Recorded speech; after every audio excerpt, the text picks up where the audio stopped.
Hey guys, what's up? It's the Knife Enthusiast here, coming at you with my second video in my collection review series. This video is going to be about the Mtech Twist, designed by Daryl Ralph. So, to start off the review, the knife has actually been discontinued. I believe it was discontinued back in, I don't know, anywhere from 2007 to 2009, somewhere around that range. And it's been discontinued for a while. This was actually the best cheap Balisong that you could buy anywhere that I have ever seen, quality-wise and just overall being a great Balisong. When it was in production, it sold for about 20 bucks. Now that it's discontinued, you can find these.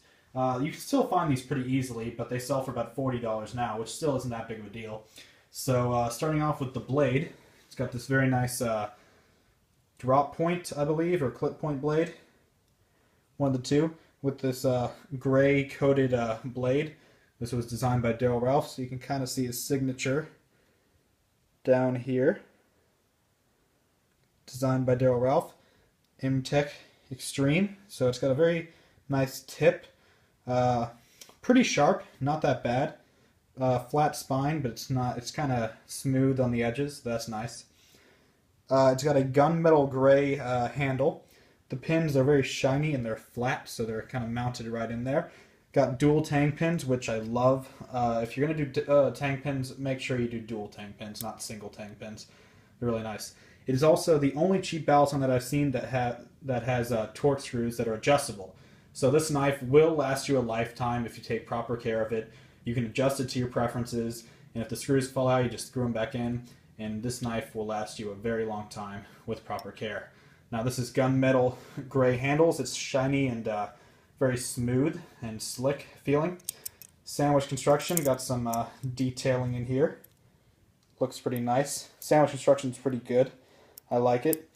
This is the V-Latch, which Daryl Ralph designed, and he actually had that on this knife, which was before the Alpha Beast. It's the same kind of latch that the Alpha Beast has, so it's a T-latch that bounces.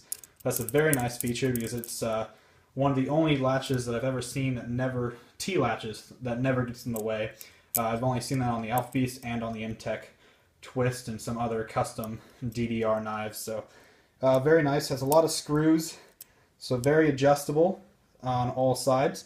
Latch is a really good T-latch. I like the way they added those holes in there. Major flaw with this knife, which really is not that surprising since it is a cheap Balisong. It does not have a latch gate, which means that the latch will come in contact with the blade. So as you can see here, you can hear the clicking. That's the blade coming in contact with the handle, or the latch I mean. So if I hopefully get a good shot of the blade here, you can see where it started to chip on the edge. Maybe it's the other side that's chipped up. It's more towards the tip than anything else, to be honest. So you can kind of make out the chipping there. That angle pretty well. It's just pretty chipped up around the tip, so from about here up it's really just chipped up on the blade and not really that good.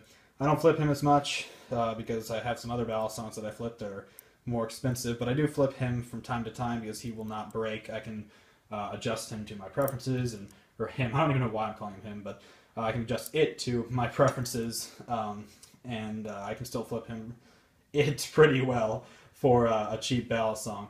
Since it is very well made, it is basically what I would consider the very cheap 42 in a sense. It kind of reminds me a little bit of the 42, just in a very cheap fashion. The handles are pretty solid, but the worst thing about this knife is the play.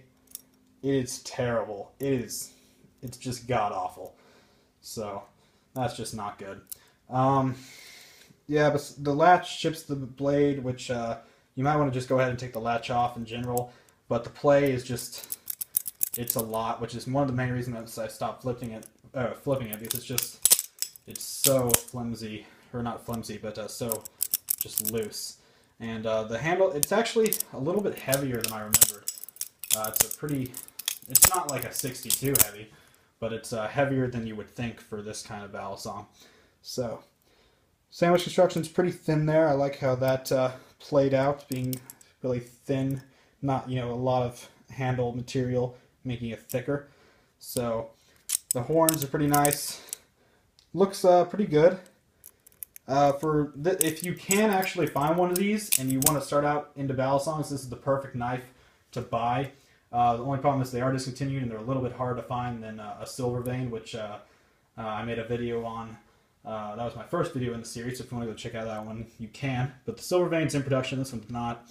If you can find one of these, I would recommend buying it if you're a new flipper. But if you're been into flipping a while and you have a lot of expensive Balisongs, there's not really a need to buy this one. So this is a really good beginner Balisong. I also like how they did the grooves here. That's nice.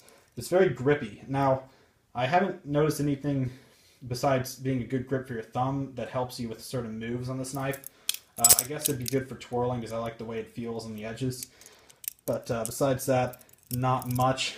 Tip is pretty sharp or pointy, I guess.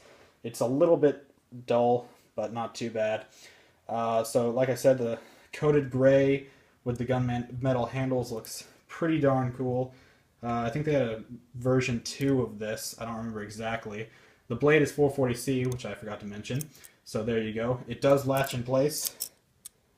So that's nice, just not very well. And it does latch closed, obviously, because Balisongs are made to latch closed. So that's about it for that. Dual tang pins. And yeah, don't really have much more to say about this knife. The best knife you can buy at the cheapest price, about 40 bucks. So if you can find one of these, most certainly buy one if you're getting into Balisongs. So don't just buy a Balisong because you want to buy a Balisong and you know, flip it just, you know, right then and there, because you don't want to buy something that's too crappy for 2 weeks and it breaks and you have to buy something else. So I would say do some research and try and find one of these Mtech twists because they are worth the 40 bucks. Because you can buy a silver vein for about the same price, and the silver vein is nowhere near the quality of the Mtech twist, yeah. It is, the Mtech twist just is a much better Balisong for the cheap price than the Baron Sun silver vein. But the Baron Sun silver vein is still a great knife for people who just want to get a knife that's still in production and don't want to look for a discontinued one. So that's the end of my review, guys. Hope you liked it. That's the second one in the series. I will be making another 2 probably either tonight or tomorrow, and I'll post those at later dates. So thank you guys for watching. This has been The Knife Enthusiast. Subscribe, like this video, and I will see you next time.